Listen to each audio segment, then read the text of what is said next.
Vamos ler versículos 13 ao 24, Evangelho de Jesus, conforme Lucas, capítulo 12, versículos 13 a 24. Convido mais uma vez a leitura alternada. Nesse ponto, um homem que estava no meio da multidão lhe falou: Mestre, ordena a meu irmão que reparta comigo a herança. Mas Jesus lhe respondeu: Homem, quem me constituiu juiz ou partidor entre vós?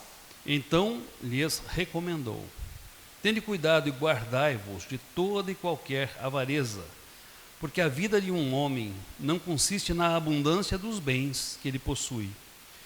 E lhes proferiu ainda uma parábola, dizendo: O campo de um homem rico produziu com abundância. E arrazoava consigo mesmo, dizendo: Que farei, pois não tenho onde recolher os meus frutos? E disse: Farei isto, destruirei os meus celeiros, reconstituí-los maiores, e aí recolherei todo o meu produto e todos os meus bens. Então direi à minha alma: Tens em depósito muitos bens para muitos anos, descansa, come, bebe e regala-te. Mas Deus lhe disse: Louco, esta noite pedirão a tua alma, e o que tens preparado para quem será? Assim é o que entesoura para si mesmo e não é rico para com Deus. A seguir dirigiu-se Jesus aos seus discípulos, dizendo: Por isso eu vos advirto, não andeis ansiosos pela vossa vida, quanto ao haveis de comer, nem pelo vosso corpo, tanto ao que haveis de vestir. Porque a vida é mais do que o alimento, e o corpo mais do que as vestes. Observai os corvos, os quais não semeiam, nem ceifam, não têm despensa, nem celeiros. Todavia Deus os sustenta. Quanto mais valeios do que as aves? Qual de vós, por ansioso que esteja, pode acrescentar um côvado ao curso da sua vida? Se, portanto, nada podereis fazer quanto às coisas mínimas, porque andais ansiosos pelas outras? Observai os lírios, eles não fiam nem tecem. Eu, contudo, vos afirmo que nem Salomão, em toda a sua glória, se vestiu como qualquer deles. Ora, se Deus veste assim a erva que hoje está no campo, e amanhã é laçada no forno, quanto mais tratando-se de vós, homens de pequena fé?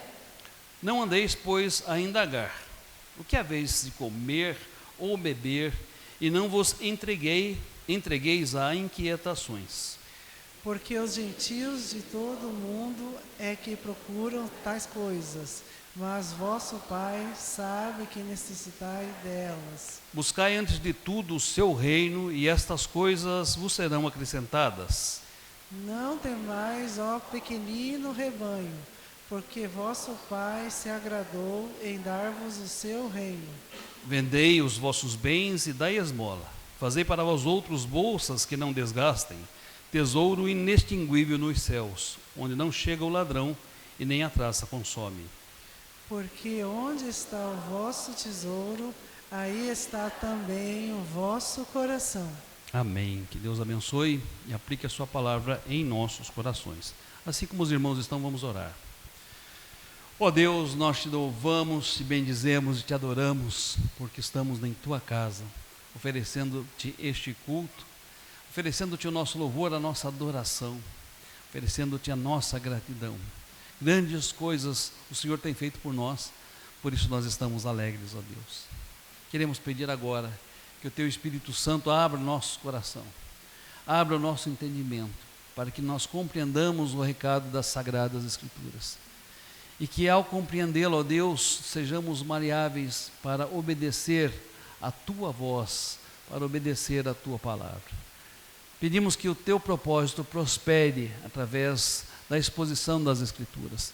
Para isso, ó Deus, oculta-me, esconde-me na cruz de Jesus Cristo e na influência do teu Espírito Santo. É o que eu peço agradecido em nome de Jesus. Amém. Amém. Deus abençoe. Nosso tema hoje é: em que consiste a vida do homem? Quero convidá-los a pensar, a refletir sobre esta pergunta. Em que consiste a vida do homem? Conserve esse texto aberto. Meus amados, essa é uma pergunta ao mesmo tempo filosófica e teológica, que é tremendamente importante. Eu ouso dizer que esta é a pergunta mais importante que existe, e é uma pergunta que eu e vocês devemos pensar e responder com muita atenção, que devemos pensar e responder com muita seriedade. Em que consiste a vida do homem? Em que consiste a minha vida? Em que consiste a sua vida? Ao longo da história, os homens têm respondido isto filosoficamente, teologicamente, e estas respostas são as mais diversas possíveis.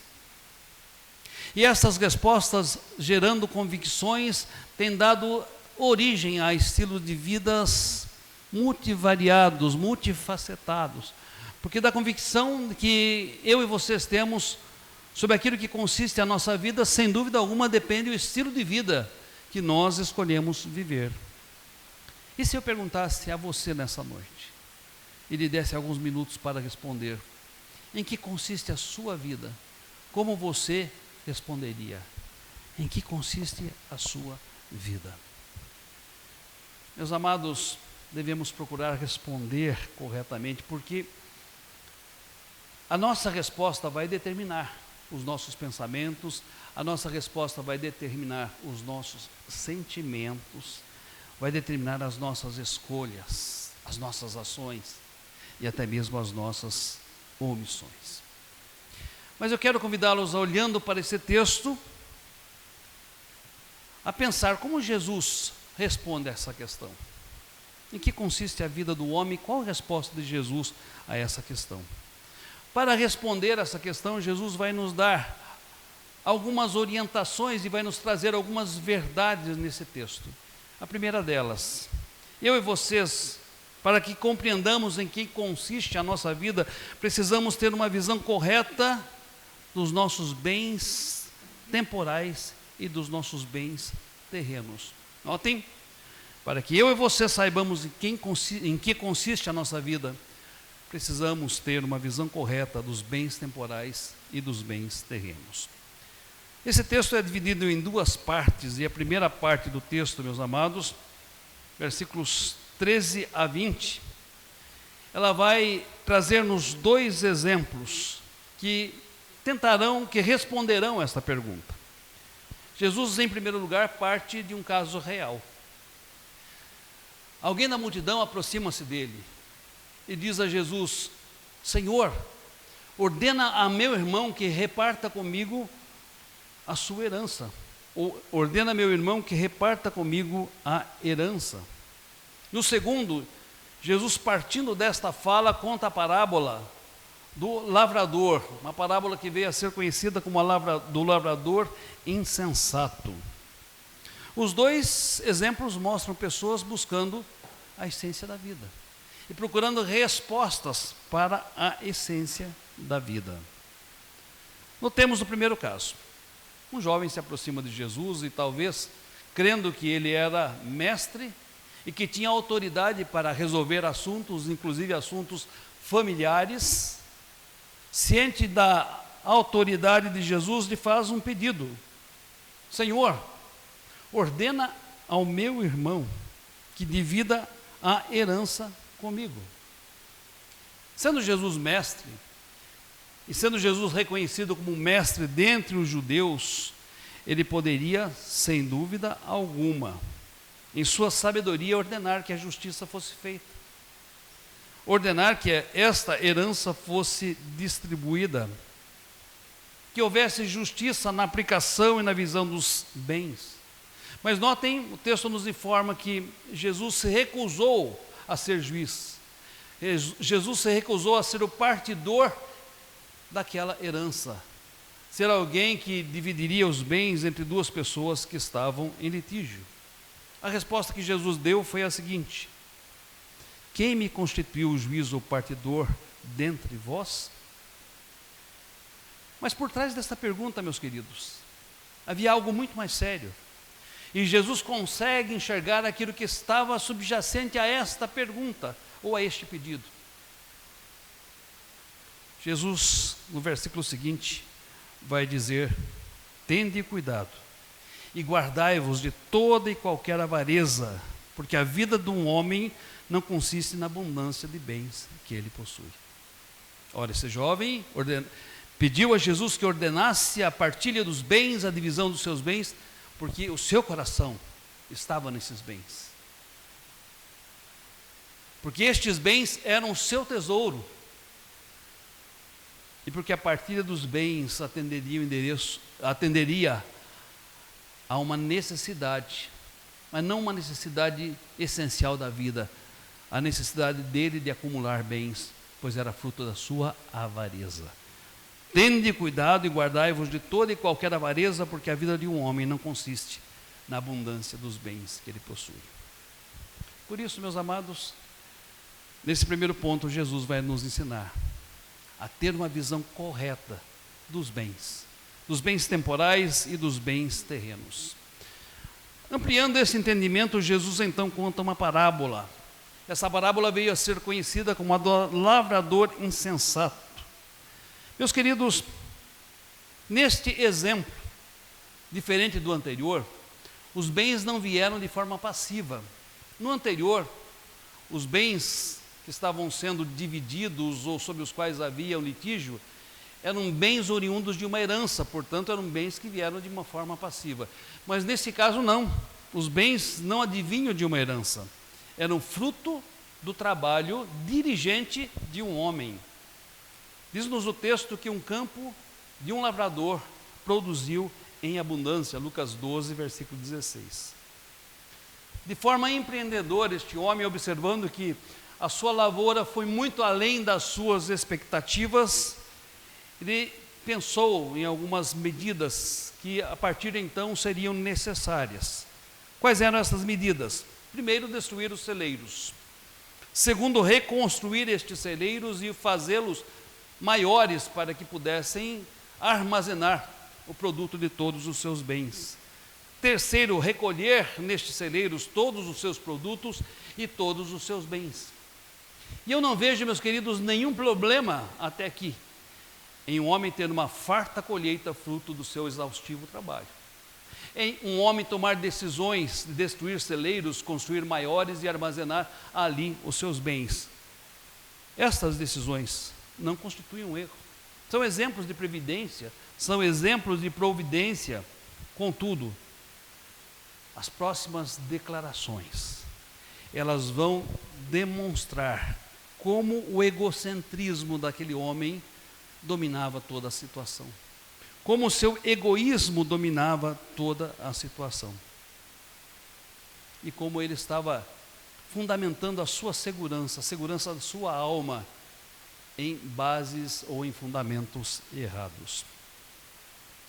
Notem que em toda a sua pretensiosa arrogância, de forma horizontal, ele vai afirmar o seguinte, versículo 19: então direi à minha alma, tens em depósito muitos bens para muitos anos. Notem a gravidade das seguintes palavras: descansa, come, bebe e regala-te. Então direi à minha alma, tens em depósito muitos bens para muitos anos. Descansa, come, bebe, regala-te. Nessas últimas palavras reside o seu erro. Meus amados, receber uma herança, ou ter uma farta colheita em virtude do seu trabalho, se constituem bênçãos da parte de Deus. Mas só são bênçãos quando não se constitui um fim em si mesmo. Notem bem, vou frisar, só se constituem bênçãos quando não se constitui um fim em si mesmo. Porque disse Jesus, a essência da vida não consiste na abundância de bens que os homens possuem. Porque estes bens, meus queridos, são tremendamente transitórios, são tremendamente passageiros. Mais adiante no texto ele vai dizer que estão sujeitos ao roubo, estão sujeitos à pilhagem, estão sujeitos a serem consumidos pela traça. Ao lavrador próspero, Deus afirma: louco, esta noite pedirão a tua alma. O que tens preparado? Para quem será? Lucas 12, 20. E a essa altura, meus queridos, como é que nós nos perguntemos? O que tem constituído a essência da nossa vida? O que tem constituído e tem sido considerado a essência da nossa vida? Nossos bens materiais? Aquilo que nós penosamente conseguimos acumular ao longo dos anos? Isso tem sido a essência da nossa vida? Nosso trabalho exaustivo sob o sol, dia após dia, 6 dias por semana, isso tem sido a essência da nossa vida? A essência da nossa vida tem sido as nossas conquistas, a nossa prosperidade, o nosso status, a nossa colocação social. É isso que tem se constituído na essência da minha vida e na sua vida. Estas coisas são o nosso tesouro. Note que o texto vai nos dizer que onde estiver o nosso tesouro, estará também o nosso coração. Onde está o nosso tesouro? E, consequentemente, onde está o nosso coração? Se eu e vocês queremos saber qual é a essência da vida, ou se eu e vocês queremos saber em que consiste a vida do homem, em primeiro lugar, devemos ter esta visão correta dos bens temporais e terrenos. Eles são passageiros, eles são efêmeros, eles se esvaem pelo vão dos nossos dedos. Eles não se constituem base para eu e vocês afirmarmos a nossa alma: olha, come, bebe, descansa e regala-te, porque tens bens para muitos dias. Ele não se constitui a base para dizer: olha, seremos prósperos ou não, seremos bem-sucedidos ou não, isso é a nossa felicidade ou não. E Jesus faz questão de frisar que nós precisamos nos desvencilhar de falsas concepções sobre aquilo que é da terra, sobre aquilo que é passageiro, sobre aquilo que é transitório, sobre os tesouros deste mundo, sobre os tesouros dessa terra. Mas há uma segunda lição nesse texto, uma segunda verdade nesse texto. Eu e vocês precisamos ter uma compreensão correta dos valores do reino de Deus. Se a essência da vida, meus amados, não é aquilo que nós obtivermos, ou aquilo que nós conquistamos debaixo do sol, qual é a essência da vida? Porque Jesus disse o que ela não é. O que é e qual é a essência da vida? Note que ele começa a responder isso em Lucas capítulo 12, versículo 21. Concluindo a parábola do lavrador insensato, ele diz o seguinte: assim é o que entesoura para si mesmo e não é rico para com Deus. E no versículo 31, após um hiato onde ele fala sobre a ansiosa solicitude da vida, ele vai dizer: buscai antes de tudo o seu reino e estas coisas serão acrescentadas. Notem, Jesus passa a descrever: é necessário sermos ricos diante de Deus, ou ricos para com Deus. E Jesus então amplia esse conceito dizendo que a essência da nossa vida está em buscar o reino de Deus. Porque todas as outras coisas que Ele julgar necessárias e suficientes para a nossa vida serão acrescentadas. Buscai antes de tudo o seu reino e estas coisas serão acrescentadas. Mas quando é que eu e vocês buscamos o reino de Deus? Quando reconhecemos que Jesus, o Rei, é o nosso Salvador. Quando reconhecemos que Jesus, o Rei, é o nosso Senhor. Quando consideramos o maior tesouro desta terra, o maior tesouro da nossa vida, o maior tesouro da nossa existência. Quando eu e vocês, tendo reconhecimento de Jesus como nossa maior riqueza, o nosso maior bem, nos dispomos a abrir mão de todas as demais coisas, de todas as outras coisas, para ter tão somente a Ele. O salmista afirmava: Senhor, Deus, outro bem eu não possuo além de Ti. Numa das suas parábolas, Jesus, ao falar sobre o reino de Deus, meus queridos, vai dizer o seguinte, Mateus 13, 45 e 46. O reino dos céus é também semelhante a um que negocia e procura boas pérolas, e tendo achado uma pérola de grande valor, vende tudo o que possui e a compra. Notem, o reino de Deus é semelhante a um homem que procura coisas que são valorosas. E quando encontra então no reino de Deus este valor, uma pérola de grande valor, ele se dispõe a abrir mão de todas as outras coisas, ele vende todas as outras coisas por causa deste tesouro, para adquirir esse tesouro. E nessa altura, meus queridos, é necessário que eu e vocês perguntemos, se nós tivermos de perder todas as coisas que temos, notem, todas as coisas que temos, talvez fundamente a nossa segurança pessoal, a nossa segurança familiar, talvez alimente nossa posição social, o nosso status, se eu e vocês tivermos de perder todas estas coisas por causa do reino de Deus, se eu e vocês tivermos de nos despojar de todos os tesouros para continuar seguindo a Jesus, estamos dispostos? Talvez isso não seja pedido ou requerido de cada um de nós, mas se isso fosse requerido, estaríamos dispostos a perder todas as demais coisas por causa do reino de Deus?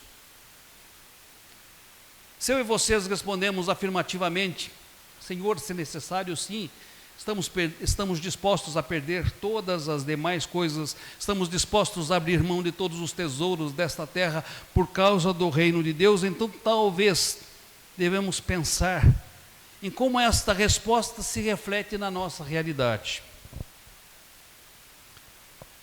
E eu quero aprofundar essa pergunta. Meu irmão, minha irmã, o tempo que você tem gasto lendo a Bíblia, o tempo que você tem gasto orando, o tempo que você tem gasto se envolvendo com a igreja, se envolvendo com ministérios na igreja, ele tem refletido essa realidade?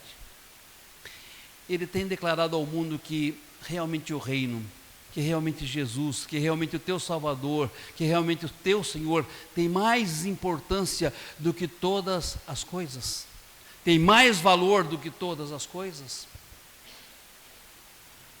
Ou temos buscado todas as demais coisas numa lógica pecaminosamente invertida, achando que o reino vai nos ser acrescentado?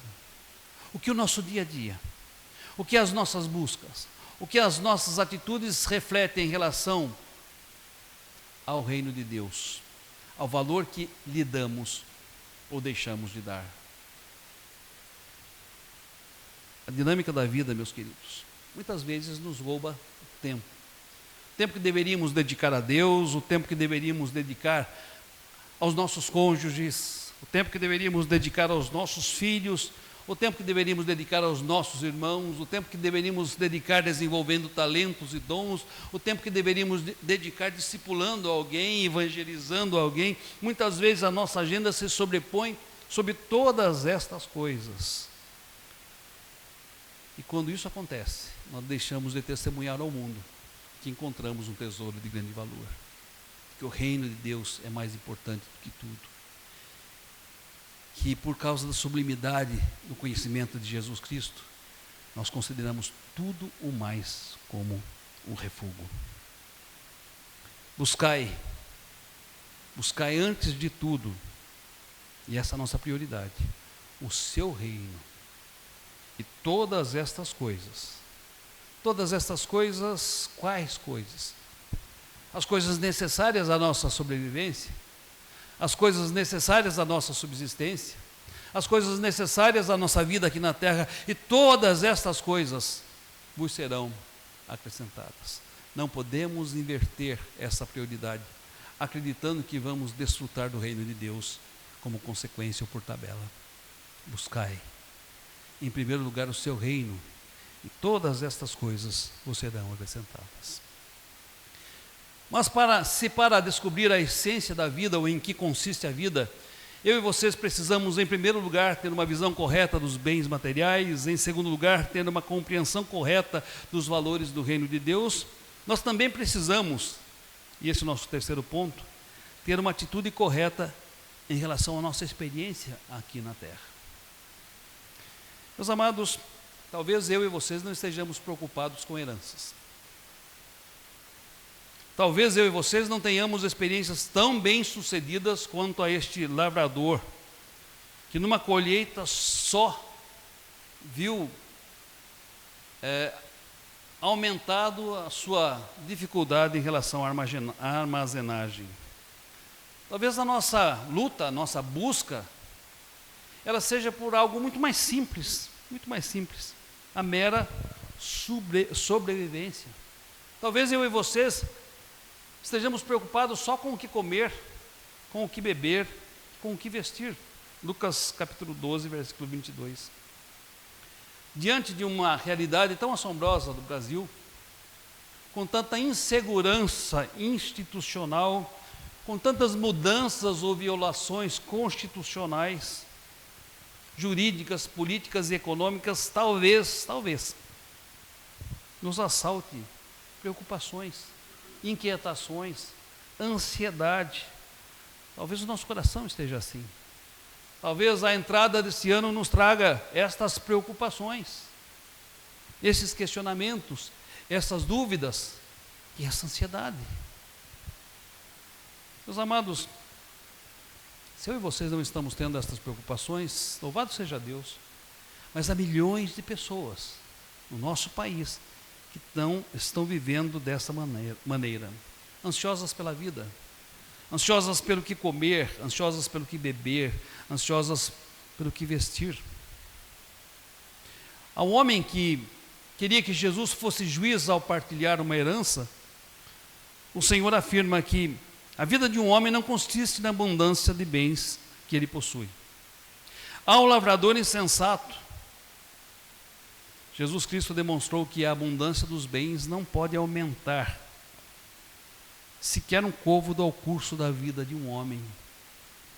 A abundância dos bens não é suficiente para dar descanso nem ao corpo, nem à alma, se for um fim em si mesmo. E agora Jesus vai afirmar, notem meus irmãos, e aqui ele aprofunda ainda mais esse conceito, ele vai afirmar que a vida é mais do que o alimento e o corpo mais do que as vestes. Note que são diferentes níveis de prosperidade. No primeiro era uma herança, no segundo era uma abundante colheita, agora já é quanto ao que comer, beber e vestir. E para ambos ele diz, a essência da vida não está nestas coisas, nem na avareza, nem na riqueza, nem na abundância de bens. A essência da vida não está nestas coisas. A essência da vida está em buscar o reino de Deus e a justiça de Deus em primeiro lugar. Mas ele aprofunda o conceito dizendo, olha, sabe as preocupações quanto ao que comer, beber e vestir? A vida do homem também não consiste nestas coisas, vai além destas coisas. E alguém pode perguntar, mas então Jesus está ensinando que não precisamos trabalhar para ter o que comer, beber e vestir? Meus queridos, não é isso que ele está ensinando nesse texto. E em nenhum trecho das Escrituras ele ensina isso. O que o texto está afirmando é que a essência da vida vai muito além do alimento, vai muito além do vestuário. E que a ansiedade, a inquietação, não vai resolver o problema, pelo contrário, vai agravá-lo. Se eu e vocês estivermos ansiosos, por mais ansiosos que estejamos, não conseguimos dilatar nossa vida em um côvado.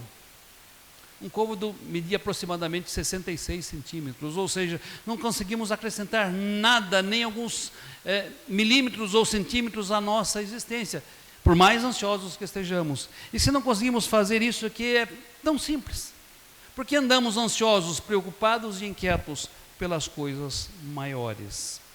Se não podemos fazer nada, diz Jesus, em relação às coisas mínimas, porque devemos estar preocupados em relação às coisas maiores. E então Jesus também se vale de dois exemplos para ilustrar a relação correta com as coisas desta vida. O primeiro exemplo é o dos corvos. Diz o texto que eles não semeiam, eles não ceifam, eles não ajuntam em celeiros. Isso não quer dizer que eles não trabalham, são ociosos. Todos nós sabemos a importância do trabalho dos corvos e como eles trabalham.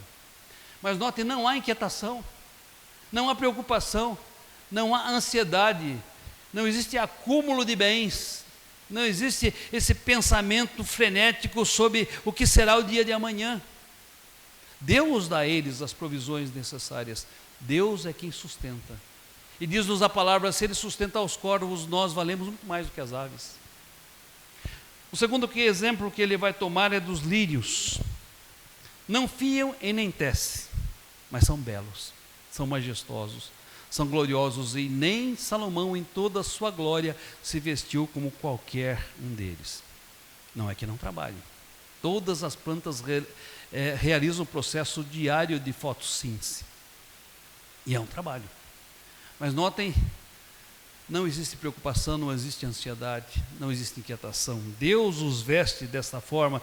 E se veste dessa forma um lírio do campo, que de madrugada viceja e floresce, e que mais tarde se seca e é lançado ao forno, não nos assistirá de melhor maneira? Também não nos dará aquilo que nós necessitamos? A conclusão é óbvia. Se Deus sustenta os corvos, também nos sustentará, porque nós valemos, meus queridos, muito mais do que os corvos. E se Ele veste de uma maneira majestosa os lírios que estão no campo, e que tem a duração tão curta, quanto mais em se tratando de nós. Sendo assim, Deus ordena que exerçamos o nosso trabalho, façamos os nossos projetos, mas em nenhum momento, nesse realizar, esteja presente a avareza, o desejo por possuir, por armazenar, por guardar. Que em nenhum momento a nossa confiança esteja nestas coisas, achando que elas serão suficientes para dar descanso ao nosso corpo e à nossa alma. Que em nenhum momento, até mesmo as coisas mais básicas, como beber, vestir e o alimentar, estejam nos causando preocupação, ansiedade e inquietação, a tal ponto de obstruir nossos olhos a visão de um Deus que é provedor, que é providente e que cuida daqueles que são seus. E por fim, lá no versículo 33, o texto vai afirmar: se Deus nos der riquezas, não nos apeguemos a elas, antes usemos das nossas riquezas para servir ao nosso Deus, para servir ao nosso próximo, para sermos bênçãos no lugar em que nós estamos. Meus amados, a vida é tão bela para ser vivida, e a beleza nas coisas simples, a beleza em pequenos momentos que nos são dados por Deus, e são estes momentos que devem ocupar as nossas mentes, ocupar o nosso coração. Onde está o nosso tesouro? Onde está o nosso tesouro? Onde estiver o nosso tesouro, estará também o nosso coração.